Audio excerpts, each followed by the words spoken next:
എല്ലാവർക്കും മാഷൻ ടീച്ചറിന്റെ മറ്റൊരു പുതിയ വീഡിയോയിലോട്ട് ഒരിക്കൽ കൂടി സ്വാഗതം. അപ്പൊ നാളെ 2ാം ക്ലാസ്സിലെ കൂട്ടുകാർക്ക് ഇന്റഗ്രേഷൻ ഡേ 1 അഥവാ ഉത്കൃതനം 1ാം ദിവസമാണ് പരീക്ഷ വരുന്നത് അല്ലേ. അപ്പൊ മക്കൾക്ക് അറിയാലോ, നിങ്ങൾക്ക് നാളെ ഗണിതവും അതുപോലെ തന്നെ മലയാളവുമായി ബന്ധപ്പെടുത്തിയിട്ട് ആയിരിക്കും ചോദ്യങ്ങൾ ഉണ്ടായിരിക്കുക അല്ലെ. 2 വിഷയത്തിൽ നിന്ന് നമുക്ക് നാളെ ചോദ്യങ്ങൾ വരും. അപ്പൊ എല്ലാ കൂട്ടുകാരും പേടിച്ചിരിക്കുക അല്ലേ. ഈ 2 വിഷയം ഇപ്പൊ നാളത്തേക്ക് പഠിക്കണം എന്നൊക്കെ ഓർത്തിട്ട് ഇപ്പൊ ടീച്ചർ മുന്നേ ഒരു വീഡിയോ ഇട്ടിട്ടുണ്ടായിരുന്നു. കൂട്ടുകാര് പ്രധാനമായിട്ട് നിങ്ങളുടെ എക്സാമിന് മലയാളവുമായി ബന്ധപ്പെടുത്തി പഠിക്കേണ്ട കാര്യങ്ങളും അതുപോലെ തന്നെ ഗണിതവുമായി ബന്ധപ്പെടുത്തി പഠിക്കേണ്ട കാര്യങ്ങളൊക്കെ അല്ലേ. ആ വീഡിയോ എല്ലാ കൂട്ടുകാരും കണ്ടിട്ടുണ്ടായിരിക്കല്ലോ. ഓക്കെ മക്കളെ, അപ്പൊ ഇനി നമുക്ക് എന്ത് ചെയ്യാം, നാളത്തെ അതായത് ഇന്റഗ്രേഷൻ ഡേ 1 വേണ്ടിയിട്ട് മക്കള് പ്രധാനമായിട്ടും പഠിക്കേണ്ട കുറച്ച് കാര്യങ്ങളൂടെ ടീച്ചർ പറഞ്ഞുതരാം. അപ്പൊ മക്കള് അതുകൂടി ഒന്ന് പഠിച്ചിട്ട് പോവുക കേട്ടോ. ഓക്കെ മക്കളെ, അപ്പൊ നമ്മൾ മുന്നത്തെ ക്ലാസ്സിൽ ഡിസ്കസ് ചെയ്തിട്ടുള്ള കാര്യങ്ങളൊക്കെ ആയിരിക്കും. എങ്കിലും നമുക്ക് നാളത്തെ എക്സാമിന് വേണ്ടിയിട്ട് ചെറിയൊരു പ്രിപ്പറേഷൻ ആവശ്യമില്ലേ. ഓക്കെ മക്കളെ, അപ്പൊ നമുക്ക് ഇനി സമയം കളയാനൊന്നുമില്ല അല്ലെ. കുറച്ച് സമയം കൂടി ഉള്ളൂ. അപ്പൊ നമുക്ക് ഒട്ടും തന്നെ സമയം കളയാതെ വേഗം നമ്മുടെ ക്ലാസ്സിലോട്ട് പോവാം അല്ലെ. അതിലോട്ട് പോകുന്നതിന് മുന്നേറ്റ് നമ്മുടെ വീഡിയോ ആദ്യമായിട്ട് കാണുന്ന ഏതെങ്കിലും കൂട്ടുകാരുണ്ടെങ്കിൽ നമ്മുടെ ചാനൽ സബ്സ്ക്രൈബ് ചെയ്യുക. അതോടൊപ്പം തന്നെ വീഡിയോ മക്കൾക്ക് യൂസ്ഫുൾ ആയിട്ട് തോന്നുകയാണെങ്കിൽ നിങ്ങളുടെ മറ്റു കൂട്ടുകാർ കൂടി ഒന്ന് ഷെയർ ചെയ്ത് കൊടുക്കുക കേട്ടോ. ഓക്കെ മക്കളെ, അപ്പൊ ടീച്ചർ പറഞ്ഞിട്ടുണ്ടായിരുന്നു മലയാളത്തിൽ നിന്നും അതുപോലെ തന്നെ ഗണിതത്തിൽ നിന്നും നാളെ മക്കൾക്ക് എന്തുണ്ടായിരിക്കും, ചോദ്യങ്ങൾ ഉണ്ടായിരിക്കും കേട്ടോ. അപ്പൊ മക്കൾക്ക് മലയാളവുമായി ബന്ധപ്പെടുത്തിയിട്ട് ചോദിക്കാവുന്ന ഒരു ചോദ്യം ടീച്ചർ പറയാം. നിങ്ങൾക്ക് ആദ്യത്തെ ഒരു പ്രവർത്തനം തന്നെ ചിലപ്പം ഒരു കഥ വായിക്കാനായിട്ട് തരും. ഏതെങ്കിലും ഒരു സ്റ്റോറി നിങ്ങളുടെ പുസ്തകത്തിൽ കൊടുക്കും കേട്ടോ. നിങ്ങളുടെ ക്വസ്റ്റ്യൻ പേപ്പറിൽ കൊടുക്കും. എന്നിട്ട് എന്ത് ചെയ്യും, ആ ഒരു കഥ വായിച്ചു നോക്കിയിട്ട് അതുമായിട്ട് ബന്ധപ്പെടുത്തിയിട്ട് കുറച്ച് ചോദ്യങ്ങൾ ഉണ്ടായിരിക്കും. ആ ഒരു ചോദ്യത്തിന് മക്കൾ എന്ത് ചെയ്യണം, ഉത്തരം എഴുതണം കേട്ടോ. അപ്പൊ ഒരു കഥയുടെ ചെറിയൊരു ഭാഗം നിങ്ങളുടെ ക്വസ്റ്റ്യൻ പേപ്പറിൽ ഉണ്ടായിരിക്കും. മക്കൾ ആദ്യം എന്ത് ചെയ്യുക, നന്നായിട്ട് കഥ വായിച്ചു നോക്കുക. എല്ലാ കൂട്ടുകാരും എന്ത് ചെയ്യുക, കുറച്ച് സ്പീഡിൽ തന്നെ വായിക്കാനായിട്ട് നോക്കുക കേട്ടോ. കഥ എന്ന് പറയുമ്പോൾ നിങ്ങൾക്ക് അറിയാലോ, കുറച്ചധികം വായിക്കാനായിട്ട് ഉണ്ടായിരിക്കും. അപ്പൊ മക്കൾ എന്ത് ചെയ്യുക, നന്നായിട്ട് ആദ്യം ഒന്ന് കഥ വായിച്ചു നോക്കുക. എന്നിട്ട് അതുമായിട്ട് ബന്ധപ്പെടുത്തിയിട്ടാണ് ചോദ്യങ്ങൾ ഉണ്ടാവുക കേട്ടോ. ചിലപ്പം ഇങ്ങനെ ചോദിക്കുക, നമ്മുടെ കഥയിലുള്ള കഥാപാത്രങ്ങൾ ആരൊക്കെയാണ്. അപ്പൊ കഥ വായിച്ചാൽ മാത്രമല്ലേ നമുക്ക് ആ ഒരു ചോദ്യത്തിന് ഉത്തരം എഴുതാനായിട്ട് പറ്റുള്ളൂ. അപ്പൊ കഥയിൽ ആരൊക്കെയാണ് ഉള്ളത് എന്നുള്ളത് മക്കൾ എന്ത് ചെയ്യണം, എഴുതേണ്ടി വരും. പിന്നെ ചിലപ്പോൾ മക്കളെടുത്ത് പറയാം, ആ ഒരു കഥയ്ക്ക് ഒരു തലക്കെട്ട് നൽകാനായിട്ട് പറയാം. കഥയ്ക്ക് തലക്കെട്ട് നൽകാനായിട്ട് പറയാം കേട്ടോ. അപ്പൊ ആ ഒരു കഥ വായിക്കുമ്പോൾ നിങ്ങൾക്ക് എന്താണ് അതിൽ സംഭവിച്ചിട്ടുള്ള കാര്യം മനസ്സിലായിട്ടുണ്ടായിരിക്കല്ലോ. അപ്പൊ ആ ഒരു കഥയിലോട്ട് യോജിക്കുന്ന രീതിയിൽ നിന്ന് എന്ത് ചെയ്യുക, ആ കഥയ്ക്ക് ഒരു തലക്കെട്ട് നൽകാനായിട്ട് ശ്രദ്ധിക്കുക കേട്ടോ. ഓക്കെ, ചിലപ്പോൾ മക്കളെടുത്ത് പിന്നീട് പറയാം കഥ പൂർത്തീകരിച്ച് എഴുതാനായിട്ടും ചിലപ്പം ചോദിക്കുക കേട്ടോ. അപ്പൊ മക്കൾ എന്ത് ചെയ്യുക, ആ കാര്യം നോക്കുക. നമുക്ക് മുന്നേ ഒരു വർഷം അങ്ങനെ ചോദിച്ചിട്ടുണ്ടായിരുന്നു, കഥ പൂർത്തീകരിക്കാനായിട്ട് പറഞ്ഞിട്ടുണ്ടായിരുന്നു. അപ്പൊ മക്കൾ പേടിക്കൊന്നും വേണ്ട. മക്കൾ എന്ത് ചെയ്യുക, ആദ്യം നന്നായിട്ട് ആ കഥ വായിച്ചു നോക്കുക. നിങ്ങൾക്ക് പരിചയമുള്ള കഥകളൊക്കെ ആയിരിക്കും ചിലപ്പോൾ തരുന്നുണ്ടായിരിക്കും കേട്ടോ. മുന്നേ ഒരു പ്രാവശ്യം നമുക്ക് തന്നിട്ടുള്ള കഥ എന്താന്ന് വെച്ചാല്, നമ്മുടെ ഒരു കുഞ്ഞുറുമ്പ് എന്ത് ചെയ്തു, ഒരു യാത്ര അങ്ങനെ പോയിക്കൊണ്ടിരിക്കുന്നു. പെട്ടെന്ന് അവന് കാല് തെന്നി പുഴയിൽ വീണു. പുഴയിൽ വീണ സമയത്ത് അവൻ എന്ത് ചെയ്തു, ഒരു ഇല കണ്ടപ്പോ വേഗം അതിൽ പറ്റി പിടിച്ച് കയറിയിട്ട് ആ ഇലയിലൂടെ നീന്തിയിട്ട് എവിടെ കരയിലേക്ക് പോയിട്ട് അവൻ എന്ത് ചെയ്യാണ്, രക്ഷപ്പെടുകയാണ് കേട്ടോ. അപ്പൊ അതായിരുന്നു നമുക്ക് തന്നിട്ടുള്ള ആ ഒരു സ്റ്റോറി. എന്നിട്ട് അതുമായിട്ട് ബന്ധപ്പെടുത്തിയിട്ടായിരുന്നു ചോദ്യങ്ങൾ ഉണ്ടായിട്ടുള്ളത്. അപ്പൊ മക്കൾക്ക് അറിയാവുന്ന സ്റ്റോറി തന്നെയായിരിക്കും തരുന്നുണ്ടായിരിക്കുക കേട്ടോ. അല്ലെങ്കിൽ മക്കൾ എന്ത് ചെയ്യാ, നിങ്ങൾ തന്നിട്ടുള്ള സ്റ്റോറി നന്നായിട്ട് വായിച്ചിട്ട് കാര്യം മനസ്സിലാക്കിയതിനു ശേഷം മാത്രം ചോദ്യങ്ങൾക്ക് ഉത്തരം എഴുതുക കേട്ടോ. ഓക്കെ മക്കളെ, ക്ലിയർ ആയിട്ടുണ്ടോ? ഓക്കെ, പിന്നെ മക്കൾക്ക് വരാവുന്ന മറ്റൊരു ചോദ്യം എന്ന് പറയുന്നത്, ടീച്ചർ ഇപ്പൊ ഇവിടെ ഒരു കഥ പറഞ്ഞിട്ടില്ലായിരുന്നോ, നമ്മുടെ കുഞ്ഞുറുമ്പ് പുഴയിൽ വീണത് രക്ഷപ്പെട്ടതുമായിട്ടുള്ള. അപ്പൊ കുഞ്ഞുറുമ്പ് എന്ത് ചെയ്തു, കുറേ നേരം പുഴയിലൂടെ യാത്ര ചെയ്തു. യാത്ര ചെയ്യുമ്പോൾ അവിടെ എന്ത് ചെയ്തിട്ടുണ്ടാവും, ഒരുപാട് കാഴ്ചകൾ കണ്ടിട്ടുണ്ടായിരിക്കല്ലോ. അപ്പം ആ ഒരു കാഴ്ചകളെല്ലാം ഉൾപ്പെടുത്തിക്കൊണ്ട് ചെറിയൊരു വിവരണം എഴുതാനായിരുന്നു പറഞ്ഞിട്ടുണ്ടായിരുന്നത്. അപ്പൊ വിവരണം എന്നൊന്നും കേൾക്കുന്ന സമയത്ത് മക്കൾ പേടിക്കൊന്നും വേണ്ട കേട്ടോ. നമുക്ക് എന്ത് ചെയ്യും, നമ്മുടെ ചോദ്യ പേപ്പറിൽ ഒരു ചിത്രം തന്നിട്ടുണ്ടായിരിക്കും. അപ്പൊ കണ്ട കാഴ്ചകളൊക്കെ ആണെന്ന് വെച്ചാൽ ആ ഒരു ചിത്രം നോക്കിയിട്ട് ചിത്രത്തിൽ എന്തെല്ലാം കാര്യങ്ങളാണ് തന്നിട്ടുള്ളത് എന്നുള്ളത് വാക്യങ്ങളിലാക്കി മക്കൾ എഴുതിയാൽ മതി കേട്ടോ. അതിനെയാണ് നമ്മൾ എന്തെന്ന് പറയുന്നത്, ഒരു വിവരണം എന്ന് പറയുന്നത്. നിങ്ങൾ അത്ര മനസ്സിലാക്കിയാൽ മതി. നമ്മൾ കുഞ്ഞു കുട്ടികളല്ലേ. അപ്പൊ എന്ത് ചെയ്യാം, മക്കൾക്ക് പറ്റുന്ന രീതിയിൽ എന്ത് ചെയ്യാം, ഒരു 5-6 വാക്യങ്ങൾ എഴുതാനായിട്ട് നോക്കുക കേട്ടോ. വിവരണം എഴുതാനൊക്കെ പറയുകയാണെങ്കിൽ. ഓക്കെ മക്കളെ, പിന്നെ നിങ്ങൾ മലയാളത്തിൽ ഇനി പഠിക്കേണ്ട കാര്യം എന്താണെന്ന് ടീച്ചർ പറയാം. നമ്മൾ ഒരുപാട് രോഗങ്ങൾ പഠിച്ചിട്ടുണ്ട് അല്ലെ. ഒരുപാട് രോഗങ്ങളുടെ പേരുകൾ നമ്മൾ പഠിച്ചിട്ടുണ്ട്. അപ്പൊ ഈ രോഗങ്ങളുമായിട്ട് ബന്ധപ്പെടുത്തിയിട്ട് നമുക്ക് എന്ത് വരാം, ചോദ്യങ്ങൾ വരാനുള്ള ഒരു സാധ്യതയുണ്ട് കേട്ടോ. രോഗങ്ങളുമായിട്ട് ബന്ധപ്പെടുത്തിയിട്ട് നമുക്ക് ചോദ്യങ്ങൾ വരാനുള്ള സാധ്യതയുണ്ട്. അപ്പൊ നമുക്ക് മുന്നേ ഒരു പ്രാവശ്യം ചോദിച്ചിട്ടുള്ളത് ഒരുപാട് രോഗങ്ങളുടെ പേരുകൾ തന്നു. എന്നിട്ട് ആ രോഗങ്ങളെ ക്ലാസിഫൈ ചെയ്യാനായിരുന്നു, തരംതിരിച്ച് എഴുതാനായിരുന്നു പറഞ്ഞിട്ടുണ്ടായിരുന്നത്. എങ്ങനെയാണ് തരംതിരിക്കേണ്ടത്, പകരുന്ന രോഗങ്ങളെന്നും പകരാത്ത രോഗങ്ങളെന്നും തരംതിരിച്ച് എഴുതാനായിരുന്നു പറഞ്ഞിട്ടുണ്ടായിരുന്നത് കേട്ടോ. ഓക്കെ മക്കളെ, അപ്പൊ പകരുന്ന രോഗങ്ങൾ ഏതൊക്കെയാണ്, കൂട്ടുകാർക്ക് അറിയാവുന്ന പകരുന്ന രോഗങ്ങളുടെ പേരുകളൊന്ന് പറഞ്ഞേ. അറിയുന്ന കൂട്ടുകാരന്റെ നമ്മുടെ കമന്റ് ബോക്സിൽ ഒന്ന് എഴുതിയിടുക കേട്ടോ. പകരുന്ന രോഗങ്ങൾ ഏതൊക്കെയാണ്, അതുപോലെ തന്നെ പകരാത്ത രോഗങ്ങൾ ഏതൊക്കെയാണുള്ളത് 2 എണ്ണം വീതം എന്ത് ചെയ്യാൻ നമ്മുടെ കമന്റ് ബോക്സിൽ എഴുതിയിടുക കേട്ടോ. ഓക്കെ മക്കളെ, അപ്പൊ പകരുന്ന രോഗങ്ങൾ ഏതൊക്കെയാണ്? ക്ഷയം പകരും അല്ലെ, അതുപോലെ തന്നെ ചിക്കൻ ഗുനിയ, മലമ്പനി, ഇതൊക്കെ എന്ത് ചെയ്യാം പകരുന്ന രോഗങ്ങളിൽ പെടുന്നതാണ് അല്ലെ. പിന്നെ അതുപോലെ തന്നെ നമ്മുടെ കുഞ്ഞു കുട്ടികൾക്ക് എപ്പോഴും ഉണ്ടാവുന്ന ഒരു അസുഖമുണ്ട്, ഏതാണ്? ജലദോഷം അല്ലെ. ജലദോഷം എന്താണ്? പകരുന്ന രോഗത്തിൽ പെടുന്നതാണ്. അതുപോലെ തന്നെ എലിപ്പനിയൊക്കെ എന്താണ്? പകരുന്ന അസുഖത്തിൽ പെടുന്നതാണ്. അപ്പൊ മക്കള് ഓർത്തിരിക്കുക കേട്ടോ. ക്ഷയം, ചിക്കൻ ഗുനിയ, മലമ്പനി, ജലദോഷം തുടങ്ങിയ അസുഖങ്ങളൊക്കെ എന്താണ്? പകരുന്ന രോഗങ്ങളാണ് അല്ലെ. ഓക്കെ മക്കളെ, പിന്നെ വരുന്നത് പകരാത്ത രോഗങ്ങളാണ്. പകരാത്ത രോഗങ്ങൾ ഏതൊക്കെയാണ്? തലവേദന, പിന്നെ നമുക്ക് ഉണ്ടാവുന്ന പല്ല് വേദന, നമ്മുടെ വയറ് വേദന, ഇതൊക്കെ പകരുവോ? ഇല്ല അല്ലെ. അതുപോലെ തന്നെ പ്രമേഹം, വാദം തുടങ്ങിയ രോഗങ്ങളൊന്നും എന്ത് ചെയ്യില്ല, പകരുന്ന രോഗങ്ങളല്ല അല്ലെ. അപ്പൊ മക്കള് ഓർത്തിരിക്കുക പകരുന്ന രോഗങ്ങൾ ഏതൊക്കെയാണ്, അതുപോലെ തന്നെ പകരാത്ത രോഗങ്ങൾ ഏതൊക്കെയാ എന്നുള്ള കാര്യം മക്കളൊന്ന് മനസ്സിലാക്കിയിട്ട് വെക്കുക കേട്ടോ. അതുമായിട്ട് ബന്ധപ്പെടുത്തിയിട്ട് നമുക്ക് എന്ത് വരാം, ചോദ്യങ്ങൾ വരാനുള്ള സാധ്യതയുണ്ട് കേട്ടോ. അപ്പൊ രോഗങ്ങളുമായിട്ട് ബന്ധപ്പെടുത്തിയിട്ടുള്ള ആ ഒരു ഭാഗം വളരെ ഇമ്പോർട്ടന്റ് ആണ്. അപ്പൊ ആ ഒരു ഏരിയയിൽ ആ ഒരു ഭാഗത്ത് മക്കൾ എഴുതിയിട്ടുള്ള നോട്ടുകളൊക്കെ എന്ത് ചെയ്യുക, ഒന്ന് എടുത്തിട്ട് വായിച്ചു നോക്കുക കേട്ടോ. ഓക്കെ മക്കളെ, പിന്നെ നിങ്ങൾക്ക് മലയാളവുമായി ബന്ധപ്പെടുത്തി വരാവുന്ന മറ്റൊരു ചോദ്യം എന്ന് പറയുന്നത് കടങ്കഥ ചോദിക്കാനുള്ള സാധ്യതയുണ്ട്. മക്കൾക്ക് എന്ത് ചെയ്യും, 2-3 കടങ്കഥകൾ നിങ്ങളുടെ ക്വസ്റ്റ്യൻ പേപ്പറിൽ തരും, എന്നിട്ട് അതിനുള്ള ഉത്തരം എഴുതാനായിട്ട് പറയൂ കേട്ടോ. അപ്പൊ മക്കൾ എന്ത് ചെയ്യാം, കടങ്കഥകളൊക്കെ ഒരുപാട് നിങ്ങൾക്ക് അറിയുന്നതായിരിക്കും. നിങ്ങളെ കൂട്ടുകാരൊക്കെ ഒത്തിട്ട് കടങ്കഥകളൊക്കെ ചോദിച്ച് കളിച്ചിട്ടുണ്ടായിരിക്കും അല്ലേ.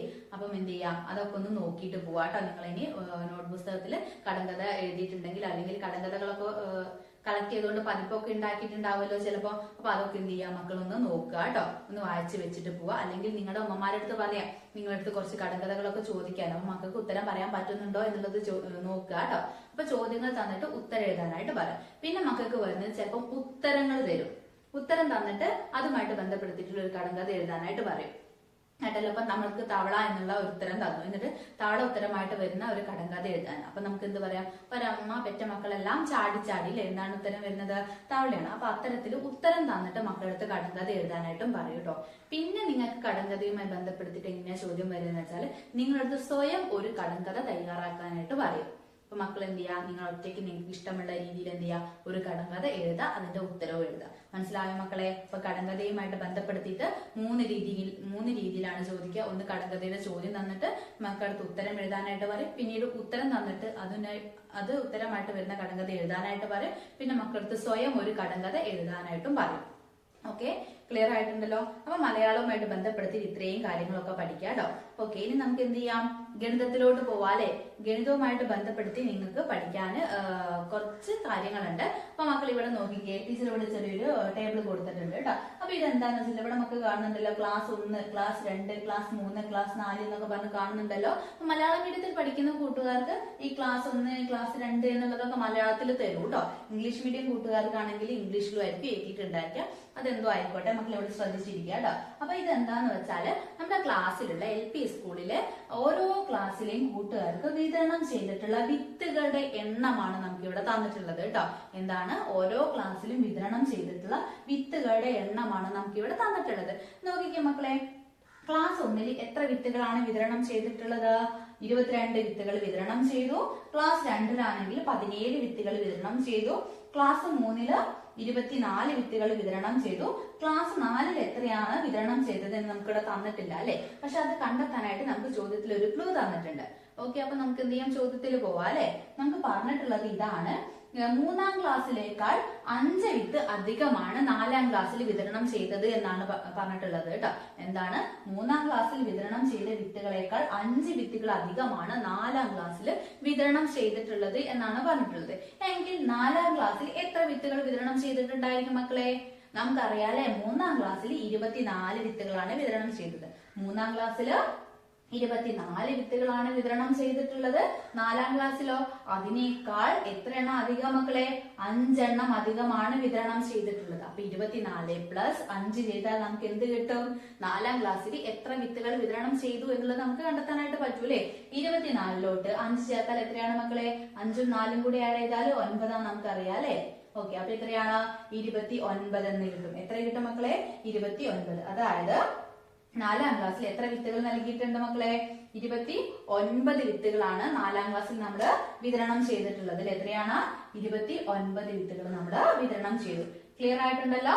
ഓക്കെ. അപ്പൊ നമുക്ക് നമ്മുടെ കയ്യിൽ ഇപ്പൊ എന്തുണ്ട്? 1ാം ക്ലാസ്സിൽ വിതരണം ചെയ്ത വിത്തുകളുണ്ട്, 2ാം ക്ലാസ്സിൽ വിതരണം ചെയ്തിട്ടുള്ളതുണ്ട്, 3ാം ക്ലാസ്സിൽ വിതരണം ചെയ്ത വിത്തുകളുണ്ട്, അതുപോലെ 4ാം ക്ലാസ്സിന്റെ നമ്മളിപ്പോ എന്ത് ചെയ്തു? നമ്മൾ കണ്ടെത്തുകയും ചെയ്തു അല്ലെ? ഓക്കെ. പിന്നെ ഇതിൽ നിന്ന് തന്നെ വരുന്ന മറ്റൊരു ചോദ്യമാണ്, 1ാം ക്ലാസ്സിലും 2ാം ക്ലാസ്സിലും കൂടി ആകെ എത്ര വിത്തുകൾ വിതരണം ചെയ്തു? എന്താണ് മക്കളെ? 1ാം ക്ലാസ്സിലും 2ാം ക്ലാസ്സിലും കൂടി ആകെ എത്ര വിത്തുകൾ വിതരണം ചെയ്തു എന്നാണ് ചോദിച്ചിട്ടുള്ളത്. അപ്പൊ നമുക്കറിയാം 1ാം ക്ലാസ്സിൽ 22 വിത്താണ്. അതിൽ സംശയമുണ്ടോ? ഇല്ല അല്ലെ? 1ാം ക്ലാസ്സിൽ 22 വിത്താണ്. 2ാം ക്ലാസ്സിലാണെങ്കിൽ നമുക്കറിയാം 17 വിത്താണെന്ന് നമുക്കറിയാം അല്ലെ? 22ഉം 17 ആണെന്ന് നമുക്കറിയാം. അപ്പൊ രണ്ടിന്റെയും കൂടി ആകെ കണ്ടാൽ പോരെ? രണ്ടും കൂടിയും കൂട്ടിയാൽ എത്രയാണ് കണ്ടെത്തിയാൽ നമുക്ക് കിട്ടില്ലേ? നോക്കിക്കേ മക്കളെ, 2 + 7 എത്രയാ മക്കളെ? 9 ആണ് അല്ലെ? 2 × 7 9. 2 + 1 എത്രയാണ്? 3 ആണല്ലേ? അതായത് 2 × 1 എന്ന് പറഞ്ഞാൽ എത്രയാ മക്കളെ? 3 ആണ്. അപ്പൊ നമുക്ക് എന്ത് കിട്ടി? ഈ 1ാം ക്ലാസ്സിലെയും 2ാം ക്ലാസ്സിലെയും ആകെ വിതരണം ചെയ്തിട്ടുള്ള വിത്തുകൾ എത്രയാണ് മക്കളെ? 39 വിത്തുകളാണ് വിതരണം ചെയ്തിട്ടുള്ളത്. സംശയമുണ്ടോ? ഓക്കെ മക്കളെ. ഇനി ഇതുമായിട്ട് ബന്ധപ്പെടുത്തിയിട്ട് മക്കൾക്ക് ചോദിക്കാവുന്ന മറ്റൊരു ചോദ്യം എന്ന് പറയുന്നത്, ഏത് ക്ലാസ്സിലാണ് ഏറ്റവും കൂടുതൽ വിത്ത് വിതരണം ചെയ്തിട്ടുള്ളത്? ഏത് ക്ലാസ്സിലാണ് ഏറ്റവും കൂടുതൽ എണ്ണം വിത്ത് വിതരണം ചെയ്തിട്ടുള്ളത്? നോക്കിക്കേ മക്കളെ, നമുക്കിപ്പോ എല്ലാ ക്ലാസ്സിലും വിതരണം ചെയ്തിട്ടുള്ള വിത്തുകളുടെ എണ്ണം കിട്ടിയിട്ടുണ്ട് അല്ലെ? 22 ആണ് ഇവിടെ, 17, 29, 24, 29 ഈ രീതിയിലാണല്ലോ വരുന്നത്. ഓക്കെ. അപ്പം ഇതിലെ ഏറ്റവും വലിയ സംഖ്യ ഏതാ? നമുക്ക് ആദ്യം ചെക്ക് ചെയ്യാം.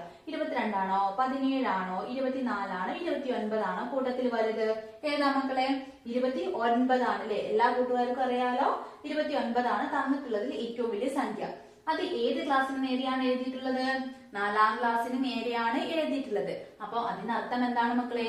4ാം ക്ലാസ്സിലാണ് ഏറ്റവും കൂടുതൽ എണ്ണം വിത്ത് വിതരണം ചെയ്തിട്ടുള്ളത്. മനസ്സിലായോ? എല്ലാ കൂട്ടുകാർക്കും മനസ്സിലായോ? 4ാം ക്ലാസ്സിലാണ് ഏറ്റവും കൂടുതൽ എണ്ണം വിതരണം ചെയ്തിട്ടുള്ളത്. ഇനി ഇവിടെ മക്കൾക്ക് ചിലപ്പം നമ്മൾ നേരത്തെ എന്ത് ചെയ്തു? 4ാം ക്ലാസ്സിന്റെ വിത്തുകളുടെ എണ്ണം നമ്മൾ സ്വയം കണ്ടെത്തിയതാണല്ലേ? അതപ്പം മക്കൾ തെറ്റിച്ചെന്ന് വിചാരിക്കാം. നമ്മൾ നേരത്തെ ആഡ് ചെയ്തപ്പോൾ നമുക്ക് തെറ്റിപ്പോയി. ഒരു 29നേക്കാൾ കുറഞ്ഞ സംഖ്യ നമുക്ക് 20 ഒക്കെയാണ് കിട്ടിയെന്ന് വിചാരിക്കാം. കറക്റ്റ് ആയിട്ട് ആഡ് ചെയ്തില്ലെങ്കിലുള്ള കാര്യമാണ് പറഞ്ഞത്. അപ്പൊ നമ്മൾ എന്ത് ചെയ്യും? ഈ ഒരു ചോദ്യം വരുമ്പോൾ നമ്മൾ കൂട്ടത്തിൽ ഏറ്റവും വലുത് 24. അപ്പൊ നമ്മൾ എന്ത് പറയും? 3ാം ക്ലാസ്സിലാണ് ഏറ്റവും കൂടുതൽ വിത്ത് വിതരണം ചെയ്തത് എന്ന് പറയും. അപ്പൊ നമുക്ക് എന്തായി? ആൻസറിന് ഉത്തരത്തിന് നമുക്ക് മാർക്ക് കിട്ടുമോ? ഇല്ല അല്ലെ? നമുക്കിത് തെറ്റിപ്പോകും. അപ്പൊ എന്ത് ചെയ്യാം? ആദ്യം നിങ്ങൾ കണ്ടത് ഇവിടെ 4ാം ക്ലാസ്സിൽ എത്ര എണ്ണമാണ് വിതരണം ചെയ്തിട്ടുള്ളത് എന്നുള്ളത് കൃത്യമായിട്ട് ക്രിയ ചെയ്ത് കണ്ടെത്താട്ടോ. എങ്കിൽ മാത്രമേ നമ്മൾ പിന്നീട് ചെയ്യുന്ന ചോദ്യങ്ങൾക്ക് ഉത്തരങ്ങൾ കൃത്യമായിട്ട് വരുള്ളൂ. അല്ലാതെ ആദ്യത്തെ തെറ്റിച്ച് രണ്ടാമത് ശരിയാക്കി നമുക്ക് രണ്ടിന്റെ മാർക്ക് എന്തായി പോവും? മിസ്സായി പോലെ. ഇവിടെ നമ്മൾ തെറ്റിച്ച് ഇവിടെ 20 എന്ന് എഴുതിയിട്ട് നമ്മൾ അടുത്ത ചോദ്യത്തിന് പറയാണ് 3ാം ക്ലാസ്സിലെ കൂട്ടുകാർക്കാണ് ഏറ്റവും കൂടുതൽ വിത്ത് വിതരണം ചെയ്തത് എന്ന് പറയുകയാണെങ്കിൽ ഉത്തരം ശരിയാണോ? അല്ല അല്ലെ? ഓക്കെ മക്കളെ. അപ്പൊ നമ്മൾ എന്ത് കണ്ടെത്തി? 4ാം ക്ലാസ്സിലാണ് ഏറ്റവും കൂടുതൽ എണ്ണം വിത്ത് വിതരണം ചെയ്തത്. എങ്കിൽ ടീച്ചർ മറ്റൊരു കാര്യം കൂടി ചോദിക്കട്ടെ. ഏറ്റവും കുറവ് വിത്തുകൾ വിതരണം ചെയ്തത് എവിടെയാണ് മക്കളെ? എവിടെയാണ്? നോക്കിക്കേ. 22 ആണോ, 17 ആണോ, 29, 24 ആണോ, 29 ആണോ? ഏറ്റവും ചെറുത്ത കൂട്ടത്തില് ഏതാണ്? 17 ആണെന്ന് നമുക്കറിയാം അല്ലെ? 17 ആണെന്ന് നമുക്കറിയാം. അപ്പം ഏറ്റവും കുറവ് വിത്ത് എവിടെയാണ്? 2ാം ക്ലാസ്സിലാണ്. ഏറ്റവും കൂടുതൽ എവിടെയാണ് മക്കളെ? 4ാം ക്ലാസ്സിലാണ് വിതരണം ചെയ്തിട്ടുള്ളത്. ക്ലിയർ ആയിട്ടുണ്ടോ? അപ്പം ഇത്തരത്തിലൊരു ചോദ്യം നമുക്ക് പ്രതീക്ഷിക്കാവുന്നതാണ്. ഇവിടെ നമ്മൾ എന്താണ് ചെയ്തത്? രണ്ടക്ക സംഖ്യകൾ തമ്മിൽ ആഡ് ചെയ്യുന്ന ക്രിയകൾ ചെയ്തിട്ടുണ്ടായിരുന്നു അല്ലെ? അപ്പൊ എന്ത് ചെയ്യാം? ആ ഭാഗം ഒന്ന് നോക്കിയിട്ട് പോവാ കേട്ടോ. ഓക്കെ മക്കളെ, ക്ലിയർ ആയിട്ടുണ്ടല്ലോ? ഇനി നമുക്ക് എന്ത് ചെയ്യാം? മറ്റൊരു പ്രവർത്തനത്തിലോട്ട് പോവാം. അതിലോട്ട് പോകുന്നതിന് മുന്നേയായിട്ട് വീഡിയോ കണ്ടുകൊണ്ടിരിക്കുന്ന എല്ലാ കൂട്ടുകാരും എന്ത് ചെയ്യാം? വീഡിയോ ഒന്ന് ലൈക്ക് ചെയ്തേക്കണേ. അതോടൊപ്പം തന്നെ ക്ലാസ് ഇഷ്ടപ്പെട്ടോ ഇല്ലയോ എന്നുള്ള കാര്യം കൂടി നമ്മുടെ കമന്റ് ബോക്സിൽ എന്ത് ചെയ്യുക? പറയാനായിട്ട് മറക്കരുത് കേട്ടോ. ഓക്കെ മക്കളെ, പിന്നെ നിങ്ങൾക്ക് വരുന്ന മറ്റൊരു ഗണിതവുമായി ബന്ധപ്പെടുത്തിയിട്ട് വരുന്ന മറ്റൊരു പ്രവർത്തനമാണ് കലണ്ടർ കണക്ക് കേട്ടോ. ഒരു കലണ്ടറിന്റെ ചിത്രമൊക്കെ നിങ്ങൾക്ക് നിങ്ങളുടെ ക്വസ്റ്റ്യൻ പേപ്പറിൽ തന്നുകൊണ്ടായിരിക്കും ചോദ്യം ഉണ്ടായിരിക്കുക. അപ്പൊ നമുക്ക് മുന്നേ ഒരു വർഷം ചോദിച്ചിട്ടുള്ള ചോദ്യമാണ് ടീച്ചറുകൾ കൊടുത്തിട്ടുള്ളത് കേട്ടോ. അപ്പൊ ഇതൊരു ജനുവരി മാസത്തിലെ കലണ്ടറാണ് ഇവിടെ തന്നിട്ടുള്ളത്. അത് ജനുവരി മാസത്തിലെ കലണ്ടറാണ് തന്നിട്ടുള്ളത്. ഒരു മിനിറ്റ് കേട്ടോ. ഓക്കെ മക്കളെ, അപ്പൊ മക്കളടുത്ത് ആദ്യം പറഞ്ഞിട്ടുള്ളത് കലണ്ടർ നോക്കിക്കേ. കലണ്ടറിൽ ചില കോളങ്ങൾ എന്താണ്? ബ്ലാങ്ക് ആയിട്ട് കിടക്കുകയാണ് അല്ലെ? ഇതിൽ എന്തെങ്കിലും എഴുതിയിട്ടുണ്ടോ? ഇല്ല അല്ലെ? അപ്പൊ ഈ വിട്ടുപോയിട്ടുള്ള കളങ്ങൾ പൂർത്തീകരിക്കാനായിട്ട് നമുക്ക് ഒരു പ്രാവശ്യം ചോദിച്ചിട്ടുണ്ടായിരുന്നു കേട്ടോ. ഈ വിട്ടുപോയ കളങ്ങൾ പൂർത്തീകരിച്ച് എഴുതാനായിട്ട് ചോദിച്ചിട്ടുണ്ടായിരുന്നു. ഓക്കെ മക്കളെ, അപ്പൊ നമുക്ക് എഴുതി നോക്കാം. ഇവിടെ ഇങ്ങനെ ഒരു ചോദ്യം വരികയാണെങ്കിൽ എല്ലാ കൂട്ടുകാർക്കും പെട്ടെന്ന് കണ്ടെത്താൻ പറ്റുന്നതേ ഉള്ളൂ അല്ലെ? ഇതിന്റെ ഇടയിൽ കുറച്ച് കളങ്ങൾ വിട്ടുപോയിട്ട് അത് പൂർത്തിയാക്കാൻ പറയുകയാണെങ്കിൽ മക്കൾക്ക് പറ്റാവുന്നതേ ഉള്ളൂ. അപ്പൊ ഇവിടെ 21 ആണെങ്കിൽ നമുക്കറിയാലോ ഇവിടെ എത്രയാ മക്കളെ വരിക? 22 വരും. ഇവിടെ എത്രയാണ് വരും മക്കളെ? 23 വരും അല്ലെ. ഇനി 24, 25, 26, 27 അങ്ങനെ പോകുന്നുണ്ട്. അത് കഴിഞ്ഞിട്ട് ഇവിടെ ഏത് വരും? 28 കഴിയാണെങ്കിൽ 29, ഇവിടെ ഏത് വരും? 30 എന്ന് വരും അല്ലെ. അപ്പൊ ഇതേ രീതിയിൽ മക്കൾ എന്ത് ചെയ്യുക? ഒരു കലണ്ടർ ഫില്ല് ചെയ്ത് കൊടുക്കുക കേട്ടോ. ഓക്കെ. പിന്നെ മക്കൾക്ക് കലണ്ടറുമായിട്ട് ബന്ധപ്പെടുത്തി ചോദിക്കാവുന്ന മറ്റൊരു കാര്യം എന്ന് പറയുന്നത്, അപ്പൊ ഇത് ജനുവരി മാസത്തെ കലണ്ടറാണ് ടീച്ചർ പറഞ്ഞു അല്ലെ. അപ്പൊ ഈ ജനുവരി മാസം ആകെ എത്ര ദിവസങ്ങളുണ്ട് എന്ന് ചോദിച്ചു. എത്ര ദിവസങ്ങളുണ്ട്? ഇതേ രീതിയിൽ ഒരു കലണ്ടർ നമുക്ക് തരികയാണെങ്കിൽ നമുക്ക് പെട്ടെന്ന് കണ്ടെത്താനായിട്ട് പറയില്ലേ? 31 ഉണ്ട്. അപ്പൊ ജനുവരി മാസം എത്രയുണ്ട്? 31 ദിവസങ്ങളുണ്ടെന്ന് പറഞ്ഞു. ഇനി നമുക്ക് നേരത്തെ ഇവിടെ ഒന്നും നമുക്ക് തന്നിട്ടില്ല, ഇവിടെ തന്നിട്ടില്ല, ഇവിടെ തന്നിട്ടില്ല. ഇത്രയും കോളങ്ങളായിരുന്നു നമുക്ക് വിട്ടതായിട്ട് തന്നതെന്ന് വിചാരിക്കുക. അപ്പൊ നമ്മൾ എന്ത് ചെയ്യും? ചിലപ്പോൾ 29, 30 എഴുതി നമ്മൾ എന്ത് ചെയ്യും? നിർത്തും. 30 ദിവസമൊക്കെ ഉണ്ടാവുള്ളൂ എന്ന് പറഞ്ഞിട്ട് നമ്മൾ നിർത്തുകയാണെങ്കിൽ നമുക്ക് എന്ത് സംഭവിക്കും? നേരത്തെ നമ്മൾ ഫില്ല് ചെയ്ത ചോദ്യത്തിനും നമുക്ക് മാർക്ക് കിട്ടില്ല. അതുപോലെ തന്നെ എത്ര ദിവസങ്ങളുണ്ട് എന്ന് ചോദിക്കും. നമ്മൾ എന്ത് ചെയ്യും? 30 എഴുതി നിർത്തിയത് 30 നമ്മൾ എഴുതിയാൽ അതിന് നമുക്ക് എന്ത് കിട്ടില്ല? മാർക്ക് കിട്ടില്ല അല്ലെ. അപ്പൊ മക്കൾ ഓർത്തിരിക്കുക, ജനുവരി മാസം എത്ര ദിവസങ്ങളുണ്ട് മക്കളെ? 31 ദിവസങ്ങളുണ്ട്. മക്കള് നാളെ എക്സാമിന് പോകുന്നതിന് മുന്നേ ആയിട്ട് എന്ത് ചെയ്യുക? നിങ്ങളൊന്ന് കലണ്ടറൊക്കെ എടുത്തിട്ട് നോക്കുക. ഏതൊക്കെ മാസങ്ങളാണ് 31 വരുന്നത്, ഏതൊക്കെ മാസങ്ങളാണ് 30 വരുന്നത് എന്നുള്ളതൊക്കെ ഒന്ന് മക്കൾ ജസ്റ്റ് ഒന്ന് നോക്കിയിട്ട് പോവാട്ടോ. അത് ഇരുന്നങ്ങനെ പഠിക്കൊന്നും വേണ്ട. ചിലപ്പം ഇങ്ങനെ ചോദിക്കുകയാണെങ്കിലോ, അങ്ങനെ വരികയാണെങ്കിലും മക്കൾ എന്ത് ചെയ്യുക? അതൊന്ന് ജസ്റ്റ് അറിഞ്ഞു വെച്ചിട്ട് പോവാട്ടോ. ഏതൊക്കെ മാസങ്ങളിലാണ് 31 വരുന്നത് എന്ന് നോക്കിയിട്ട് പോവാട്ടോ. ഓക്കെ മക്കളെ. അപ്പൊ നമുക്ക് ഈ കലണ്ടർ ഒന്നുകൂടി ഫില്ല് ചെയ്യാം അല്ലെ. 28 കഴിഞ്ഞിട്ട് 29, 30, 31. ഓക്കെ. ഇനി മക്കൾക്ക് ഈ ഒരു കലണ്ടറുമായിട്ട് ബന്ധപ്പെടുത്തിയിട്ട് ചോദിക്കാവുന്ന മറ്റൊരു ചോദ്യം എന്ന് പറയുന്നത്, ഈ ഒരു ജനുവരി മാസത്തിൽ എത്ര ശനിയാഴ്ചകളുണ്ട്? എത്ര ശനിയാഴ്ചകളാണുള്ളത് എന്നാണ് ചോദിച്ചിട്ടുള്ളത്. അപ്പൊ ഏതാണ് മക്കളെ ശനിയുടെ കോളം? ഏതാണ്? ഇത് സൺഡേ ആണ്. ഇത് ഏതാണ്? ഞായറാണ്. Sunday, Monday, Tuesday, Wednesday, Thursday, Friday, Saturday അല്ലെ. ഇതാണ് എന്ത്? ശനിയുടെ കോളം വരുന്നത്. അപ്പൊ എത്ര എണ്ണം ഉണ്ട് മക്കളെ? നോക്കിക്കേ. 1, 2, 3, 4. എത്ര ശനിയാഴ്ചകളുണ്ട് മക്കളെ? 4 ശനിയാണുള്ളത് അല്ലെ. 4 ശനിയാണ് ഈ ഒരു ജനുവരി മാസത്തിലുള്ളത്.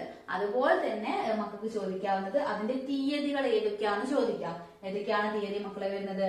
6, 13, 20, 27 അല്ലെ. ഇതാണ് തീയതികൾ വരുന്നത്. അപ്പൊ 4 ശനിയാഴ്ചകളുണ്ട്. അതുപോലെ തന്നെ തീയതികൾ ഏതൊക്കെയാണ്? 6, 13, 20, 27 വരുന്നത്. ക്ലിയർ ആയിട്ടുണ്ടല്ലോ. അപ്പൊ ഇതേ രീതിയിലും ഒരു ചോദ്യം ചോദിക്കാം കേട്ടോ. ഓക്കെ. പിന്നെ കലണ്ടറുമായിട്ട് ബന്ധപ്പെടുത്തിയിട്ട് വരുന്ന മറ്റൊരു ചോദ്യമാണ് പാറ്റേൺ. ഈ കലണ്ടറിൽ നിന്ന് ഒരു പാറ്റേൺ എഴുതാനായിട്ട് പറയാം. സിമ്പിൾ അല്ലേ? ഈ ഇങ്ങനെ താഴേക്കുള്ള ഏതെങ്കിലും ഒരു റോ എടുത്ത് എഴുതിയാൽ നമുക്ക് എന്തായി? പാറ്റേൺ ആയില്ലേ? ഈ ഒരു സൺഡേയിൽ എല്ലാ ഡേറ്റുകളും എഴുതിയാൽ നോക്കിക്കേ.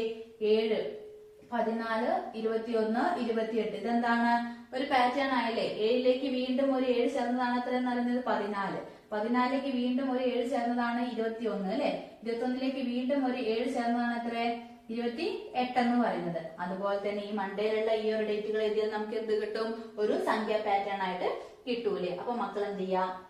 അതൊന്ന് ഓർത്ത് വെക്കുക കേട്ടോ. കലണ്ടറിൽ നിന്ന് എങ്ങനെയാണ് പാറ്റേൺ എഴുതുക എന്നുള്ള കാര്യം ഒന്ന് ഓർത്ത് വെക്കുക. അപ്പൊ ഇത്രയും കാര്യങ്ങളൊക്കെയാണ് മക്കൾ കലണ്ടറുമായിട്ട് ബന്ധപ്പെടുത്തിയിട്ട് ചോദിക്കുക കേട്ടോ. ഓക്കെ മക്കളെ, ക്ലിയർ ആയിട്ടുണ്ടല്ലോ? ഇത്തരത്തിലൊരു ചോദ്യം വരികയാണെങ്കിൽ എല്ലാവരും അറ്റൻഡ് ചെയ്യില്ലേ? ഓക്കെ. പിന്നെ മക്കൾക്ക് വരാവുന്ന മറ്റൊരു ചോദ്യം എന്ന് പറയുന്നത്, നമുക്ക് 100ന്റെയും 10ന്റെയും 1ന്റെയും ഒക്കെ കൂട്ടങ്ങൾ തന്നിട്ട് ആകെ എത്രയാണ് സംഖ്യ എന്ന് കണ്ടെത്താനായിട്ട് പറയും കേട്ടോ.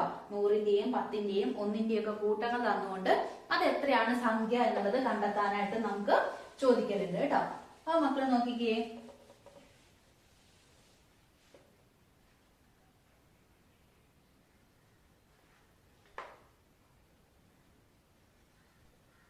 ഇവിടെ ടീച്ചർ ഇത് 100 കേട്ടോ. 100 ഇവിടെ 10, ഇത് 1. ആകെ ഇത്തരത്തിലായിരിക്കും നമുക്ക് എന്ത് തരിക? ഒരു ടേബിൾ തരേണ്ടായിരിക്കുക കേട്ടോ. എന്നിട്ട് എന്ത് ചെയ്യും? 100കൾ എത്ര എന്നുള്ളത് നമുക്ക് ഇവിടെ ചിത്രത്തിൽ തരും.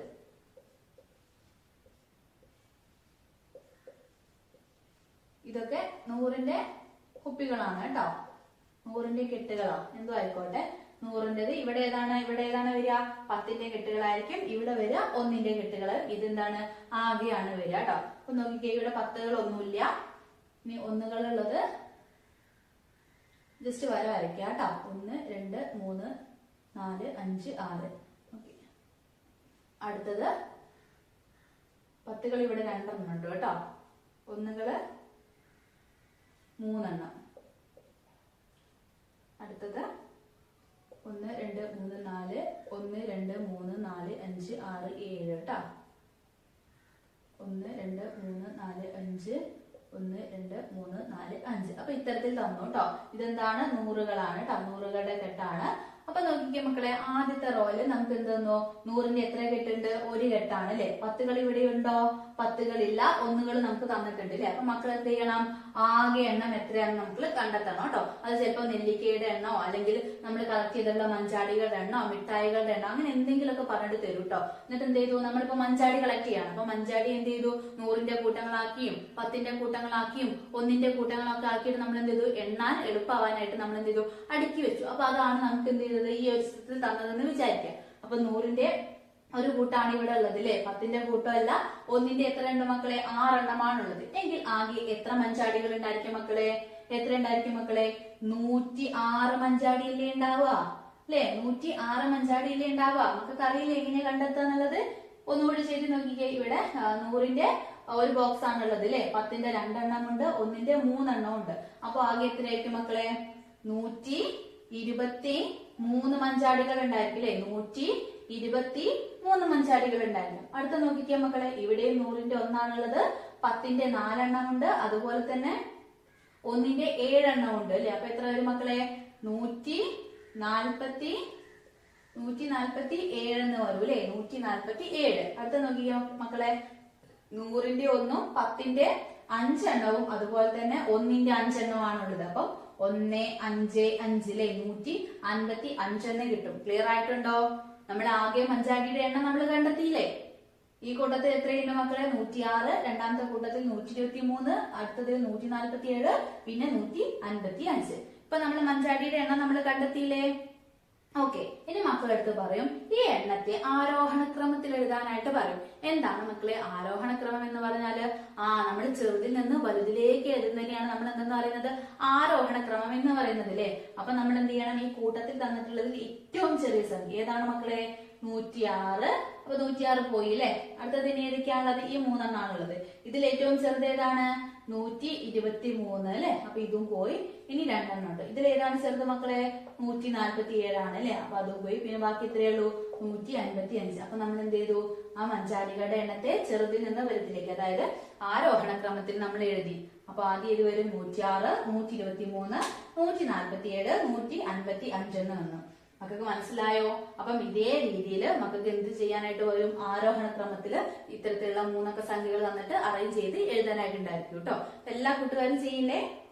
ഓക്കെ മക്കളെ. അപ്പൊ ഇത്രയും കാര്യങ്ങളൊക്കെയാണ് നിങ്ങളുടെ നാളത്തെ എക്സാമിന് വേണ്ടിയിട്ട് പ്രധാനമായിട്ടും പഠിക്കേണ്ടത് കേട്ടോ. അപ്പൊ കലണ്ടർ കണക്ക് നമ്മൾ പറഞ്ഞു. പിന്നെ 100ന്റെയും 10ന്റെയും ഒക്കെ കൂട്ടങ്ങൾ തരികയാണെങ്കിൽ അതിന്റെ ആകെ എത്രയാ നമ്മൾ കാണാനും ആ കിട്ടിയിട്ടുള്ള സംഖ്യകളെ ആരോഹണ ക്രമത്തില് ക്രമപ്പെടുത്താനൊക്കെ നമ്മൾ പറഞ്ഞു അല്ലേ. അപ്പൊ ഇത്രയും കാര്യങ്ങളൊക്കെ എന്ത് ചെയ്യാ? മക്കൾ നന്നായിട്ട് പഠിക്കുക. എന്നിട്ട് നാളത്തെ പരീക്ഷയ്ക്ക് വേണ്ടിയിട്ട് നന്നായിട്ട് തയ്യാറെടുക്കുക കേട്ടോ. ഓക്കെ മക്കളെ. അപ്പൊ ഇന്നത്തെ വീഡിയോ യൂസ്ഫുൾ ആയിട്ടുണ്ടെങ്കിൽ തീർച്ചയായിട്ടും വീഡിയോ ലൈക്ക് ചെയ്യുക. അതോടൊപ്പം തന്നെ നിങ്ങളുടെ മറ്റു കൂട്ടുകാരും കൂടി ഷെയർ ചെയ്ത് കൊടുക്കുക കേട്ടോ. മറ്റൊരു പുതിയ വീഡിയോ ആയിട്ട് നമുക്ക് വീണ്ടും കാണാം.